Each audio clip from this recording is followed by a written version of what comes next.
So first question I have is, what is the toughest lesson so far that you've learned as an investor?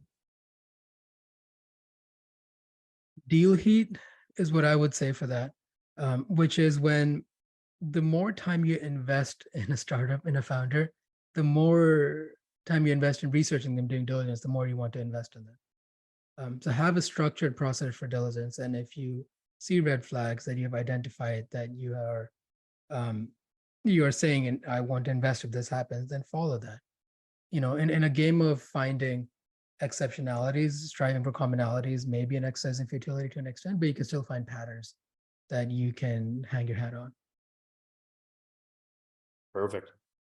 Is there a case study or a story that comes to mind that you can share to the audience on what you believe it takes to be an entrepreneur or to be a startup founder, or a company that you've been working with and what they've gone through to kind of show you what that real environment is like and the outcome that can occur, good or bad? Yeah, I'll shout out Steve Charlo from SoPet Health. He's a physician, MBA, came out of retirement to start his startup. So you can already know there's a lot of passion behind that. He lost his brother for a medical misdiagnosis, and that's what drives him. He's a formidable founder. When you ask him for something or you ask him a question, you have the answer right away. When he tells you this is what's happening, this is what's going to happen, it always happens, including big contracts he's signing. And they recently signed a fairly big one, which I think they've announced last month. So, he is someone who doesn't have to do his startup. He's post financial freedom, he's in retirement.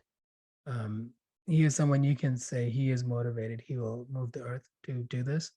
And I think sometimes you need that, especially in healthcare.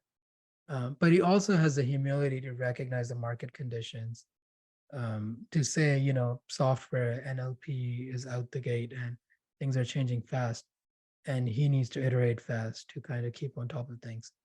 There's one thing to say about manifesting things or saying this is what I'm going to do, but you still have to do the work.